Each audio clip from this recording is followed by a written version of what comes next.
A través de la señal de Radio Nuevo Mundo, presentamos el programa Academia Libre, un espacio que sintoniza con la actualidad educacional, el desarrollo científico y el mundo de las artes. Aquí la Universidad Pública pone sus micrófonos al aire. Con ustedes, David Evia.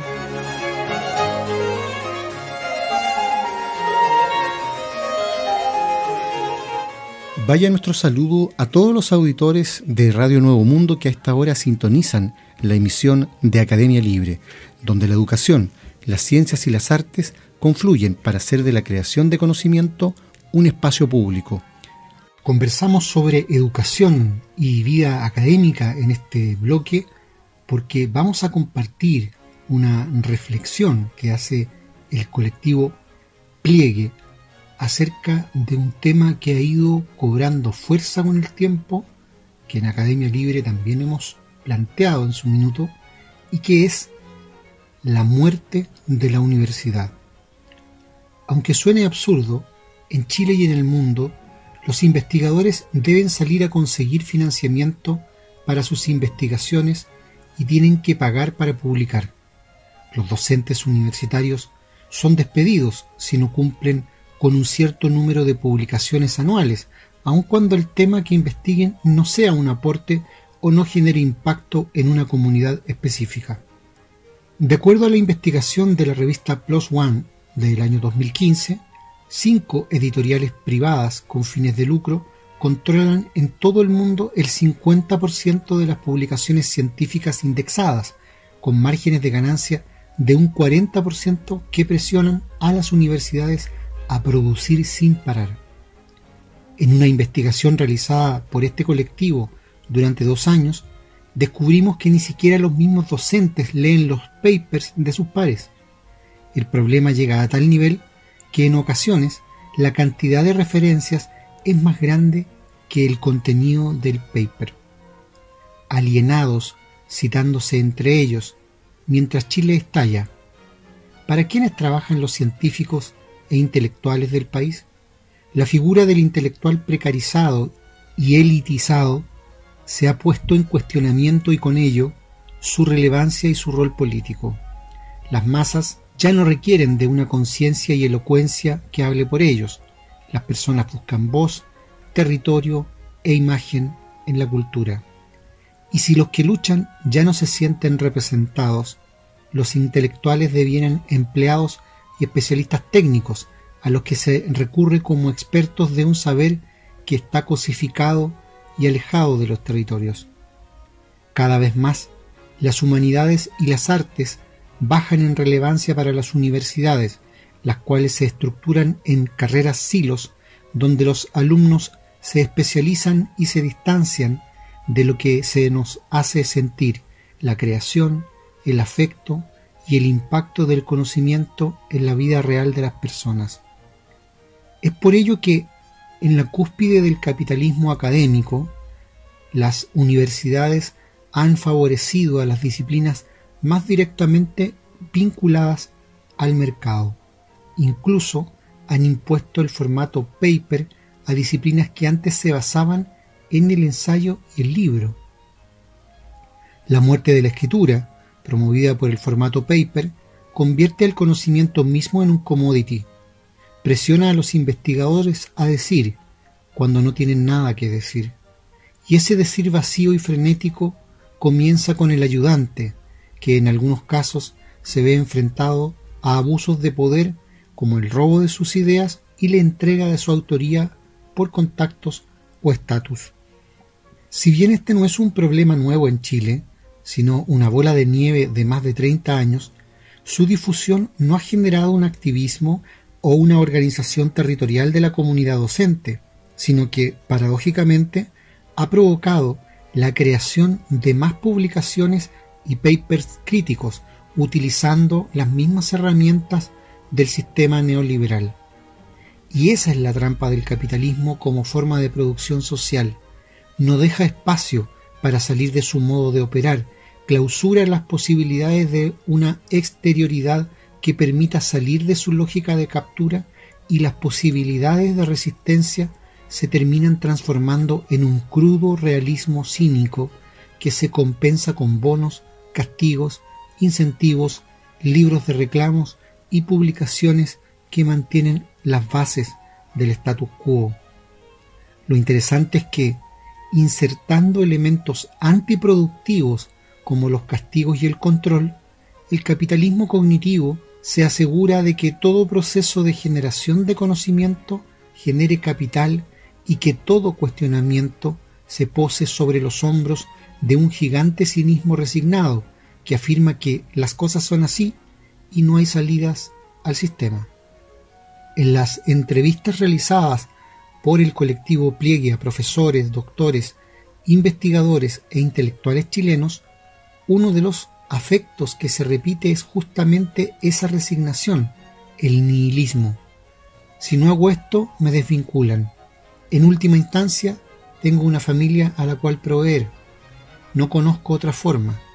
Y ese es el espíritu del capitalismo y de las subjetividades neoliberales hiperindividualizadas y mediadas por las fuerzas impersonales del mercado. Bajo este régimen de control, las universidades no dejan de introducir la rivalidad, el estatus y el ego como un inevitable modelo a seguir, e incluso opone a los individuos entre ellos para que internalicen el deseo de la autenticidad del intelectual que los imposibilita a darle un carácter colectivo al conocimiento. Esto último llega hasta los límites de lo paradójico, cuando la autenticidad también es algo que exigen las empresas como configuración subjetiva. Despertar del nihilismo conllevaría un proceso colectivo de creación que se compone en conjunto para superar la muerte del proyecto educativo perfilado en la Constitución del 80. No sería solo criticar, sino volver las estructuras contra sí mismas. Preguntar y construir un nuevo sentido de la universidad y su relevancia política, a la vez que mostrar los aspectos vitales, existenciales y antropológicos involucrados en esa pregunta. Repensar la educación es mirarla junto al arte y la producción cultural, pensarla como una educación que produce nuevos modos de sensibilidad, conectada con la experiencia vital y dejando fuera los mecanismos excluyentes. Se trataría de asumir que no hay instituciones inmortales, sino afirmar ese afuera que nos confronta con lo posible, con el sinsentido. Afrontar esa muerte, afirmar el estallido, donde resurja algo que fue reprimido. ¿Dónde ha quedado el valor improductivo del conocimiento, el amor por el conocimiento y la libertad de investigar? Las crisis de la educación y de la universidad ya tienen antecedentes. En la literatura actual podemos encontrar a autores chilenos como Willy Thayer, Raúl Rodríguez, José Santos y antes a Sloterdijk escribiendo sobre el fin de la confianza en la educación en el año 1983 en su libro La crítica de la razón cínica. En un mundo académico desvitalizado, donde el conocimiento se crea incentivado por el prestigio y la jerarquía, por el ego y no el amor a la disciplina, los estudiantes presencian un desencantamiento con la institucionalización del saber, con la capitalización del conocimiento que adquiere vida al funar las clases, al boicotear los instrumentos de evaluación de ingreso a la universidad. Lo que entra en crisis allí es la imagen dogmática de la educación marcada por una relación profesor-alumno, donde el primero es el depositario del saber y el segundo es quien lo recibe pasivamente, sin posibilidad de que ninguno de los dos modifique esa relación. Lo que se busca, en cambio, es una nueva imagen de la educación en donde tanto el docente como el alumno aprendan enseñando. En este escenario de muerte, ¿por qué mantenemos sistemas que nos oprimen aún sabiéndolo? ¿Y cómo empezar a resistirnos a un sistema que ya no tiene rostro, que no tiene enemigos concretos a los que apuntar La dificultad de generar resistencia real es un problema no sólo de los docentes universitarios, sino del desencanto y hastío general que nos deja a todos con posibilidades hipócritas de resurrección que permiten resolver pequeños malestares pero que no llegan a nada. Ese es el nihilismo globalizado que se concreta en la academia en Chile, que no cree en sí misma ni en su proyecto fundador. Hasta allí el texto, la reflexión del colectivo Pliegue, que en los últimos meses ha instalado un debate que todavía no encuentra un eco relevante en nuestra sociedad, pero que efectivamente avanza en esa dirección y se plantea sobre este asunto que se resume en el concepto de la muerte de la universidad y que, por cierto, es de suyo fundamental abordar. Este tipo de reflexión del colectivo Pliegue ha dado cuerpo recientemente, además, a una serie de carácter documental planteada en 6 capítulos, donde se aborda la idea de la muerte de la universidad desde las distintas dimensiones. Es decir, por una parte, el hecho de que las universidades no están creando conocimiento; por otra, la paradoja increíble de que los docentes e investigadores finalmente están dedicando más tiempo a la redacción de papers que nadie lee, que no leen ni sus pares, ni los estudiantes, ni tienen impacto siquiera sobre la vida universitaria, salvo probablemente para recibir fondos públicos en la materia, que se manifiesta también en la dimensión pedagógica, porque aquí está dando lo mismo si los estudiantes aprenden o no, si se motivan o no. Lo que se está pidiendo es simplemente que cumplan con el ritual vacío, absolutamente vacío, de seguir determinado procedimiento canonizado, institucionalizado, y por último, que se expresa también esta muerte de la universidad en esa categoría vacía que es hoy la extensión universitaria. Antaño las universidades efectivamente se vincularon con el territorio, se vincularon con los pobladores, llevaron el campus más allá de su espacio físico y generaron herramientas más compartidas con el conjunto de la ciudadanía en materia de reflexión, de conocimiento, de desarrollo de facultades académicas más allá de las aulas.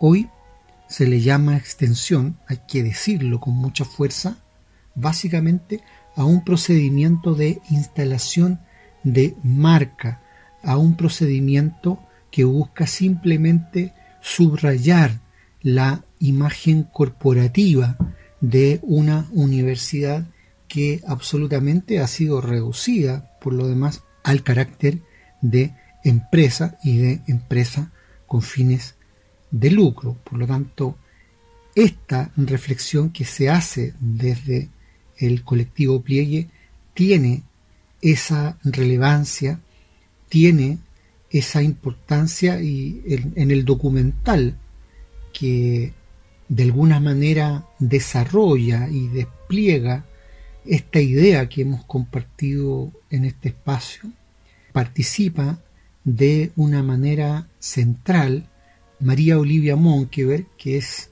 la periodista que hace ya 2 décadas comenzó a destapar el lucro en las universidades del país y los vínculos que tienen ellas con los grupos de interés, que es algo que no se parece en absoluto a la vida académica y en nada a la idea de forjar comunidades de carácter universitario. Hay que ir siguiendo la marcha de este tipo de debates, de tal manera que una masa crítica en algún momento sea capaz de no solo decir basta, sino de dar un giro, imprimir un vuelco en el proceso en curso en este país, donde ya estos campus, estas universidades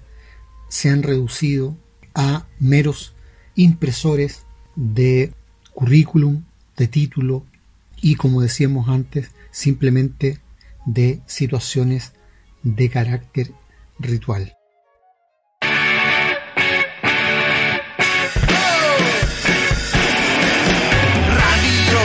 Desinterés, tiene antena pero nunca sintoniza bien. Radio desinterés, tiene auspicio pero lo que no tiene es valor, porque es solo un refugio para funcionarios cansados que cuidan su puesto, celosos que no venga alguien a hacerlos caer. Desinterés, observa todo, pero lo que no tiene es visión. Radio desinterés, está en el dial y con eso se siente feliz, porque es solo un refugio para funcionarios gallinas que nunca se atreven con nada que no esté probado en otro lugar. Oh, dime si tú escuchas esta radio.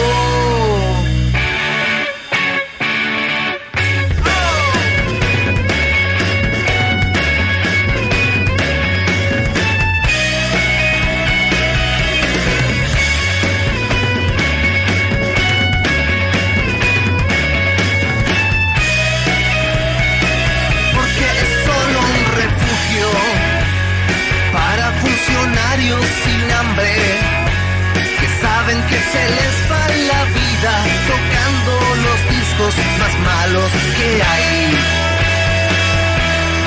Oh, dime si tú escuchas esa radio.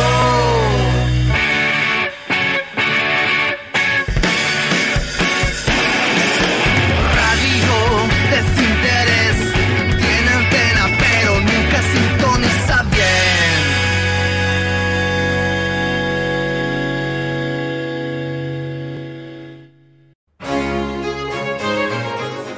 En este bloque en que Academia Libre aborda temas de actualidad en ciencia e investigación, queremos en esta oportunidad dar a conocer lo que está pasando ya no en materia de descubrimiento, ya no en materia concreta de avances de la ciencia o de invención de la comunidad científica en Chile y en el mundo, sino de algo que está ocurriendo en España, pero que amenaza con convertirse muy prontamente en una tendencia que abarque a todo el concierto internacional. Los investigadores en España se volcaron a las calles hace algunos días contra la reforma de la ley de ciencia que impulsó el gobierno en Madrid. El esperado proyecto de reforma de la ley de ciencia en España está decepcionando a los investigadores de ese país que salieron a las calles en 11 ciudades para protestar tanto por el contenido del texto presentado por Pedro Duque en el Consejo de Ministros como por la forma de llevarla a cabo. Una reforma con la que el Ministerio de Ciencia e Innovación que él preside pretende crear una carrera investigadora atractiva y estable que permita atraer y retener el talento e impulsar la transferencia de conocimiento. Es cita textual del proyecto.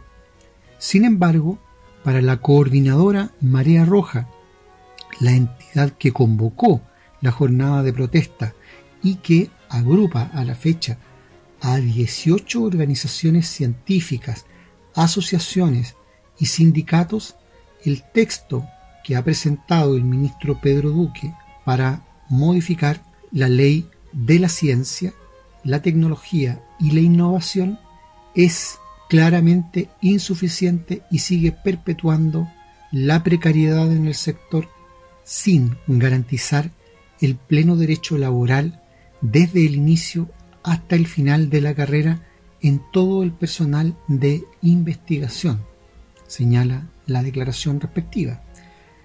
En lo que sí están de acuerdo es en la necesidad de emprender una reforma de esta ley, porque consideran que el personal de investigación en todos los sectores arrastra unos porcentajes de precariedad y temporalidad muy elevados. Hablamos del 40% en universidades y organismos públicos de investigación. En el CSIC, por ejemplo, el 44% de la plantilla total es temporal, pero es que en el ámbito hospitalario es del 80%, detalla en conversación telefónica con el diario El Mundo Elisa Fernández, representante de CCO en el CSIC al que hacíamos alusión. La pandemia ha dejado claro que la ciencia es esencial y no se puede combatir con plantillas temporales, añade Fernández, que es técnico superior especializado en el Instituto de Investigaciones Biomédicas Alberto Sols y trabaja en el diagnóstico genético de enfermedades raras. Investigación es curar o sin ciencia no hay salud fueron algunos de los lemas de las pancartas exhibidas en las concentraciones presenciales que contaron con personal que vigilara el cumplimiento de las normas de seguridad por la pandemia. La de Murcia fue la primera de las 11 manifestaciones estáticas en la calle, mientras que en Salamanca, Tenerife, León y La Rioja las convocatorias, a las que se sumaron científicos en el extranjero, fueron virtuales. La protesta de Madrid, que comenzó a las 6 de la tarde, hora local, fue frente al Ministerio de Ciencia e Innovación. Tras aprobarse el texto en el Consejo de Ministros el pasado 30 de marzo, representantes del Ministerio de Ciencia iniciaron una ronda de reuniones con las distintas asociaciones científicas para abordar las reformas propuestas y consensuar un texto que volverá al Consejo de Ministros para ser aprobado en segunda vuelta antes de llevarlo al Congreso. La representante de Marea Roja considera, sin embargo, que esas reuniones tendrían que haber sido previas a la presentación del texto. Se suponía que iban a hacer una consulta pública de la reforma, pero solo colgaron un par de párrafos. No sabíamos qué querían consultar porque no teníamos ningún documento. Muchas organizaciones, incluidas Marea Roja, mandamos un documento con las peticiones que creíamos importante incorporar, pero no han tenido ninguna cuenta, señala. Pedimos una mesa de negociación porque realmente creemos que no puedes modificar una ley que afecta a los trabajadores sin consultarlos, agrega. Una de sus reclamaciones imprescindibles era que los contratos no fueran precarios o temporales, sino fijos. Y varias disposiciones del proyecto de reforma van en la dirección opuesta, señala Fernández.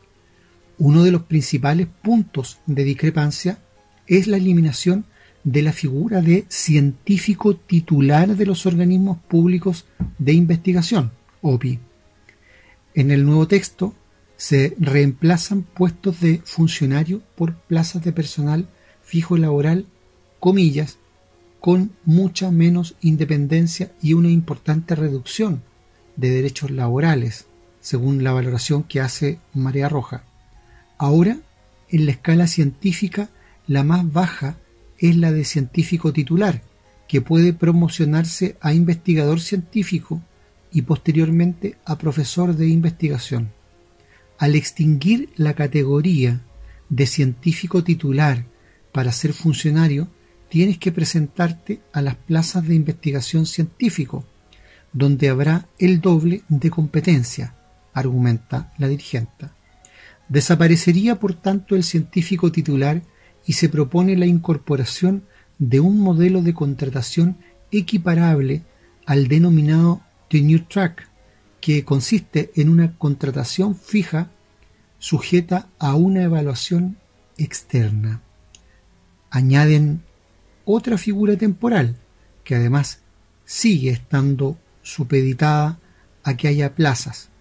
El tenure track puede estar bien para una empresa privada, pero no para los organismos públicos porque están supeditados a una oferta de empleo público, opina Fernández.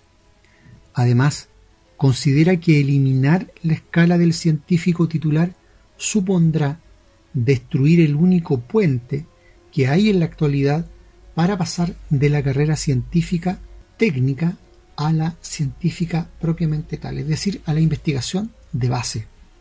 En esa misma línea, tampoco entienden que esta ley no tenga en cuenta a todos los sectores y solo se incluya al cuerpo de investigadores. La ciencia española es una rueda con 3 ejes. Tenemos personal investigador, técnico y de gestión, y reclamamos que todos puedan desarrollar una carrera profesional, dice Fernández, a la que afecta este punto directamente, ya que ella es técnico superior especializado. Quedan fuera de la futura ley los predoctorales, cuyas condiciones laborales se regulan en el Estatuto del Personal Investigador Predoctoral en Formación. Según el Ministerio de Ciencia, uno de los objetivos de la reforma es impulsar la transferencia de conocimiento desde los laboratorios. La pandemia de COVID ha dejado claro que el modelo productivo de España no funciona. Necesitamos un sistema centrado en la innovación, pero no se puede hacer a costa de la iniciativa privada. Pedimos un apoyo real al sistema público de investigación porque somos muy buenos en producción científica, pero no tenemos un modelo productivo para conseguir que llegue a la sociedad lo que hacemos. Esa transformación no se puede hacer a costa de dárselo a las empresas, quitándoselo a las empresas públicas, señala Fernández. También se ha mostrado en contra de la desaparición de la actual escala de científicos titulares de los organismos públicos de investigación, OPI, la Confederación Española de Sociedades Científicas, que agrupa a 42.000 científicos de 85 sociedades científicas diferentes. En un informe en el que analizan la propuesta del Ministerio de Ciencia e Innovación, subrayan también la necesidad absoluta de establecer una trayectoria científica profesional para técnicos, tecnólogos y gestores, y entre otras propuestas para la reforma legislativa, reclaman que se elimine la tasa de reposición en el sector de investigación, que es la gran limitación para atajar la precariedad y la alta edad de incorporación a puestos estables. Para ellos es urgente afrontar la solución de los problemas más acuciantes a los que se enfrenta el sistema español de ciencia, tecnología e innovación tras varios años de crisis económica, caída de la financiación pública y pérdida de talento, pero no basta con promulgar una ley para que las políticas cambien, afirman. Una ley de ciencia, añade el informe, no debería quedarse obsoleta cada 10 años, y si se hace una reforma de la misma, será necesario establecer unos objetivos claros en cuya definición deben participar conjuntamente científicos y agentes sociales. El actual proceso que ha emprendido el Ministerio de Ciencia e Innovación ha sido claramente distinto, estableciendo unos objetivos de reforma de forma unilateral que son muy limitados para abordar los principales problemas. Estamos hablando de lo que ocurre en el proceso de desmantelamiento de la ciencia y la investigación en España, un país que desde luego tiene un presupuesto porcentualmente 4 veces superior al chileno y donde todavía los organismos públicos tienen mayor tuición sobre aquellos procesos investigativos. Es de imaginar entonces lo que se quiere hacer desde el nuevo Ministerio de Ciencia e Innovación chileno con los mismos parámetros, pero a partir de una situación más precaria que pone a Chile en el último lugar de inversión en materia de ciencia y donde entonces lo único que está faltando radicalizar es el ya intermitente asidero que puede tener el científico con la planta universitaria o con la institución de investigación en general. Por lo tanto, hay que estar pero muy encima de este proceso porque son claramente objetivos de ajuste del modelo neoliberal en lo que respecta a la posibilidad de crear conocimiento. Y como bien dicen los científicos españoles, la investigación es salud, es salvar vidas. Salieron a la calle, protestaron y al menos consiguieron que se desbarate el ritmo del proyecto que estaba presentado y que las autoridades tengan que sentarse ahora a conversar con ellos a la fuerza, pero al menos algo consiguieron. ¿Dónde está la comunidad científica en Chile? ¿Existe comunidad científica en Chile propiamente tal? Ese es el otro problema en el país, que aquí se ha pretendido atomizar el quehacer de los científicos para tenerlos absolutamente segregados en un rincón, cumpliendo funciones absolutamente pasivas.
Y este bloque en que habitualmente conversamos sobre arte y cultura en Academia Libre, quisiera comentar lo que está pasando tendencialmente en los últimos años respecto de la llamada cultura de la cancelación, un neologismo que designa a cierto fenómeno extendido ya de retirar el apoyo, ya sea moral, financiero, digital o incluso social, a aquellas personas u organizaciones que se consideran inadmisibles como consecuencia de determinados comentarios o acciones, o porque esas personas o instituciones transgreden ciertas expectativas que sobre ellas ha habido. Afecta en buena medida a celebridades, por ejemplo, o a instituciones, y tiene amplia repercusión en las redes sociales, pero también en otros espacios. Es un concepto que comenzó a ser utilizado el año 2015 y que ya desde 2018 ha ido cobrando mucha fuerza. ¿Por qué mencionamos esto? Porque, por ejemplo, en el contexto de este proceso, la Universidad de Edimburgo, una de las más emblemáticas del Reino Unido, decidió retirar el nombre de David Hume de uno de sus espacios, específicamente de una torre de su edificación que había sido bautizada en honor al filósofo escocés. El argumento para esta remoción fue una consulta organizada por un grupo de estudiantes a partir de un par de líneas escritas por el filósofo en un ensayo y en una carta en donde Hume sostiene la idea de que las personas de piel negra son inferiores a las de piel blanca. En el ensayo de los caracteres nacionales, publicado originalmente en 1742, en una nota a pie de página, Hume escribió, efectivamente, sospecho que los negros y en general todas las demás especies de hombres, ya que hay 4 o 5 tipos diferentes, dice, son naturalmente inferiores a los blancos. Nunca hubo una nación civilizada de otra complexión que la de los blancos, ni siquiera un individuo eminente en acción o especulación. No hay manufacturas ingeniosas entre ellos, ni artes ni ciencia. Por otra parte, los más rudos y bárbaros de los blancos, como los antiguos alemanes, los actuales tártaros, tienen todavía algo eminente en su favor, forma de gobierno o algún otro particular.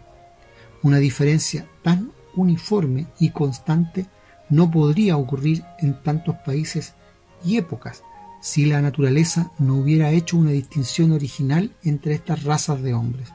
Por no hablar de nuestras colonias, hay esclavos negros dispersos por toda Europa, de los cuales ninguno ha descubierto nunca ningún síntoma de ingenuidad, que la gente baja sin educación se iniciará entre nosotros y se distinguirá en cada profesión. En Jamaica, en efecto, se habla de un negro como un hombre de partes y de aprendizaje, pero es probable que sea admirado por sus logros muy finos como un loro que habla unas muy pocas palabras claramente. Efectivamente es lo que señaló Hume por escrito, y eso es registro histórico, es verdad aquello de lo que se está acusando al filósofo que escribe así en 1742. La pregunta es si entre esa actitud o ese pensamiento absolutamente condenable que trata de naturalizar, en este caso que hemos visto, la esclavitud, justificándola en el supuesto tono de la piel de una persona, si esa actitud reprobable desde todo punto de vista justifica, en cambio, que la presencia de un autor que tiene determinada opinión sea borrada del mapa, porque esta idea ha ido cobrando mucha fuerza, pero, por ejemplo, a los entusiastas seguidores de Friedrich Hegel, que los hay, y bastante, mucho más que de otros autores en la vida universitaria, por ejemplo, habría que recordarles que en la misma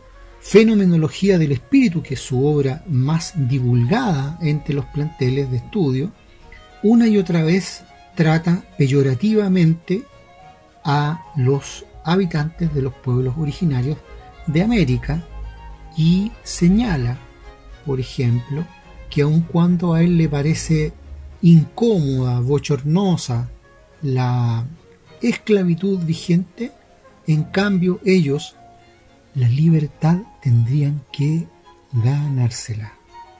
O sea, para Hegel tampoco se trata de algo distinto. Y ahí hay un doble estándar bien controvertido, bien repudiable, que no solo hace gala de eurocentrismo hasta decir basta, sino que termina siendo un justificativo de las más horrorosas formas de esclavitud. Entonces, ¿qué? ¿Vamos a clausurar la obra de Hegel? ¿Vamos a hacerlo desaparecer del mapa? ¿Cuál sería el aporte de ese tipo de actitudes frente a estos autores que dicen, repitámoslo, cosas tan escabrosas? Al respecto, y dado que también en las últimas semanas, ante una denuncia de pederastia hecha contra Michel Foucault, ha significado también la reacción de cancelación de parte de distintos grupos, el grupo La Provincia en Argentina ha evacuado un artículo, un texto que se pronuncia sobre la cultura de la cancelación y la señala como horizontes represivos y una amenaza a los límites de la creación. Señala lo siguiente: si la literatura funcionó siempre como territorio para la indagación del oscuro, de pulsiones en cuya viscosidad se aloja lo perturbador o lo perverso, hoy esos límites no parecen tan franqueables y algunos autores aparecen más alcanzados que otros por esa nueva normatividad condensada en la cultura de la cancelación que exige asimilar desde la ficción la tolerancia a las minorías y los nuevos protocolos de género. Estos nuevos parámetros ponen en dificultades narrativas como las de Pedro Mayral, que en su antología de relatos Breves Amores Eternos ofrece una galería de personajes incómodos, desde voyeristas que espían púberes por las redes y jóvenes varones que idean un ardid para filmar a una chica desnuda, hasta hombres despechados que son capaces de subastar la virginidad de una mujer sin su consentimiento. Más de una vez el autor de La Uruguaya ha tenido que rendir cuentas por las derivaciones argumentales de sus textos. Últimamente me he visto obligado a explicar que los personajes son ficción. Antes no me pasaba eso. No tenía que explicar que yo, como ciudadano, no soy mi personaje y que no necesariamente coincido con lo que piensa. Antes no había que explicar nada. Ahora hay una nueva moral con la cual, al menos en el mundo diurno, coincido, pero que no tiene por qué estar en mis personajes, dice Mayral en una entrevista reciente concedida a un periódico español a propósito de la publicación de su libro Salvatierra. En esa línea razona también la escritora Ariana Harvix. Antes los artistas podían ir a ver cómo piensa un torturador o un genocida, pero ahora no se puede, no está permitido. Te tratan de perverso o de narcisista. La autora de La débil mental y precoz plantea también un arrasamiento de la ficción por parte de los discursos asociados a la verdad. Hoy muchos editores sacan un libro sobre una violada, pero si fue violada de verdad. Lo mismo con una historia sobre incesto. Tuvo que haber sucedido y tuvo que haber llegado a los tribunales. El morbo está puesto en que haya sido verdad. Es un desprecio a la escritura de ficción. El arte sobrevivirá y los niños que ahora están naciendo o los que nazcan en 10 años al llegar a adultos mirarán esta costumbre violenta de la gente políticamente correcta como una brutalidad incomprensible, vaticina el crítico y escritor Daniel Molina. Cancelar, impugnar o apagar la otredad cuando genera incomodidad o rechazo se ha convertido hoy en una marca de época, en una nueva derivación problemática surgida de la desnaturalización del debate en las redes sociales, moldeadas por algoritmos que agrupan a los usuarios por patrones de afinidad y generan una suerte de extrañamiento frente al disenso, en los que la lógica de intercambio de argumentos es sustituida por el aplastamiento drástico de las diferencias por vía de la agresión o el bloqueo. Cualquier horizonte represivo, cualquier normatividad se instala generando un imaginario. ¿Cómo subió acaso Hitler al poder? No creo que esta no cultura de la cancelación se instale únicamente en redes y funcione como una burbuja, como algo elitista que concierne a los que están en las redes y nada más. Muchísima gente fue despedida, llevada a la muerte social y convertida en paria, y no fue a partir de las redes. Es cierto que acrecientan y llevan a una especie de lugar extremo el linchamiento, pero también ocurre fuera de ellas, matiza Harvix. La escritora, radicada en Francia, debutó en la literatura con Mátate, amor, una novela sobre la maternidad que le valió la nominación al prestigioso premio Man Booker International, pero que paradójicamente le genera el bloqueo de su cuenta de Twitter cada vez que pretende mencionarla, ya que para esa red social el título funciona como una incitación a la autolesión. Lo que intenta esta cultura de la cancelación es negar al sujeto histórico, trata de negar eso. Me parece una iniciativa de la negación que se inscribe en sociedades capitalistas y negadoras que dicen que las dictaduras o Auschwitz ya pasaron y dan por cerrados los procesos históricos como si se tratara del capítulo de un libro, como si los sobrevivientes de los campos de concentración no se siguieran suicidando o los hijos de desaparecidos de la última dictadura teniendo pesadillas y traumas, plantea. Para la ensayista Bárbara Pistoia, sin embargo, la gran mayoría de las veces no llega a cristalizarse la cancelación, pero siempre termina funcionando para motorizar agendas, temas y o como empujón de prensa, lo que no quita la peligrosidad de su uso ni lo que va cultivando. Y agrega, no lo minimizo, me parece grave y necesario de refutar, de ajustar bien cómo leerlo, porque en realidad lo que veo detrás de todo scratch y cultura cancelatoria es una disputa de poder, señala. Más allá del alcance que tienen los señalamientos o demandas de impugnación dirigidas a todo pensamiento que no se adecúa al signo de época, lo que parece desmontar la llamada cancelación es el rol del conflicto dentro de las sociedades. ¿En qué medida esta práctica atenta contra la idea de una trama democrática en la que se debe apelar a la construcción de consensos para conciliar posiciones antagónicas? Proponer la invisibilización para desactivar el poder corrosivo de un pensamiento incómodo no se parece más a la herramienta de un régimen totalitario que a la de una instancia democrática.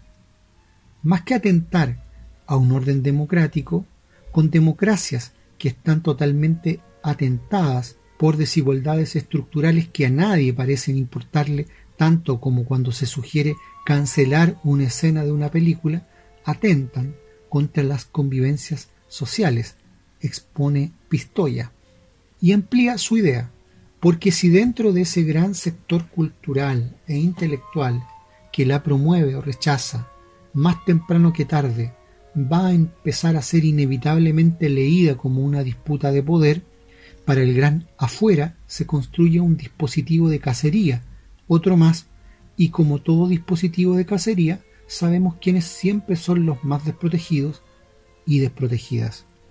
Muchas de las críticas que se impulsan en esta cancelación parecieran tener un origen subalterno, reconocimiento del racismo, de la desigualdad de género, de la autoridad del poder, etc., pero cuando se activan parecen responder más a una práctica de sectores conservadores en redes sociales que de resistencia política cultural.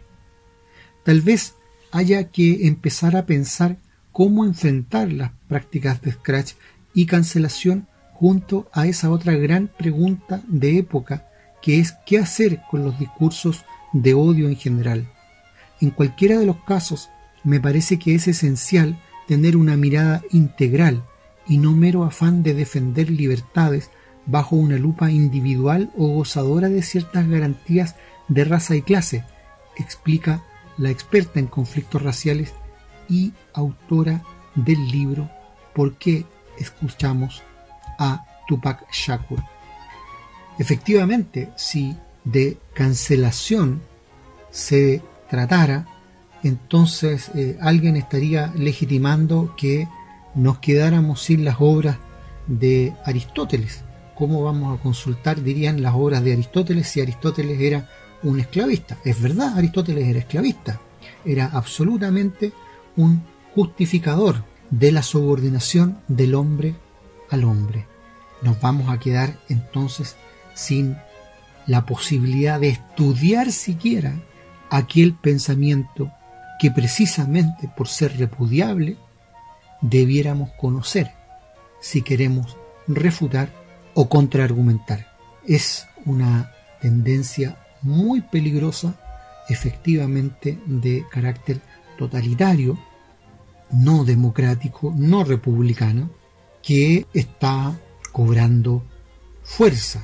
Y lo paradójico es que los grupos que persiguen esa cancelación, por ejemplo en el caso de la esclavitud, que ha sido muy notoria en Estados Unidos o en Inglaterra, bueno, están persiguiendo simplemente el símbolo y el síntoma, pero no la realidad.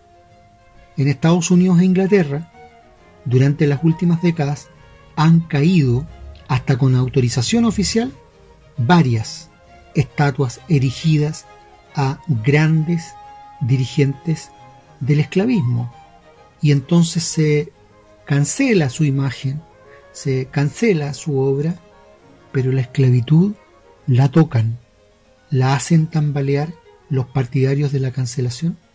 No, simplemente tocan el símbolo, y mientras tanto el costo que tiene eso para la población en general es que desaparece el documento o el indicio necesario para comprender lo que había detrás de ese horroroso discurso de esclavitud.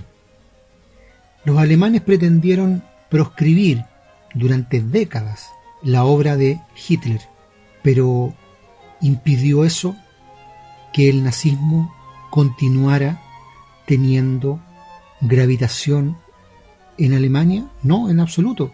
Y lamentablemente hoy día los grupos nazis en Alemania tienen una tremenda representación política, lo mismo que en Francia. ¿De qué sirvió tapar el sol con un dedo? Es un tema a reflexionar.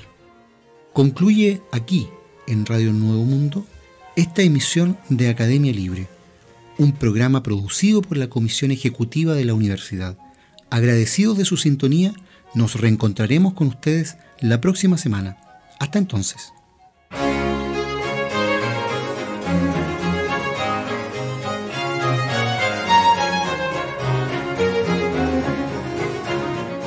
Concluye aquí este capítulo de Academia Libre, un programa que aporta miradas críticas a la construcción de la sociedad. Hasta una próxima oportunidad.